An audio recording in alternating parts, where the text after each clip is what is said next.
তো এই ভিডিওটা হচ্ছে আগের রবিবারের ভিডিও। আর আগের রবিবারের দুপুরটা আমাদের শুরু হয়েছিল আমাদের বিয়ের ভিডিও দেখতে দেখতে।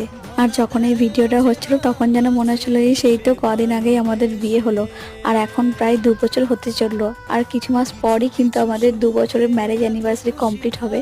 আর এই যে এটা হচ্ছে শ্বশুরবাড়ি এসে যখন যৌতুক পড়ে, মানে সকলে যখন আশীর্বাদ করে তখনকার সময়। দেখতে পাচ্ছ কতটাই না মজা হচ্ছিল, মনে হচ্ছিল না যে আমি নতুন তো এই বাড়িতে প্রথম এলাম। আর এই যে এই ক্লিপটা হচ্ছে রিসেপশনের রাতে। তো এখন তো আমার পরিবারের সকলে চলে এসছে, মানে আমার বাপের বাড়ি থেকে মা বাবা পিসিমণি মামা মামিরা সকলে চলে এসছে। আর আমার তো তখন একটা আলাদাই মজা লাগছিল, মানে মনে হচ্ছিল কতক্ষণ পর যে বাড়ির লোককে দেখতে পাচ্ছি। অথচ কিন্তু বেশিক্ষণ না, একদিন পরেই কিন্তু দেখতে পেয়েছিলাম। তাও যেন মনে হচ্ছিল কত যুগ পর আমি মা বাবাদেরকে দেখতে পাচ্ছি। আর এখানে সকলকে দেখে তো আমার মুখের হাসি থামছিলই না।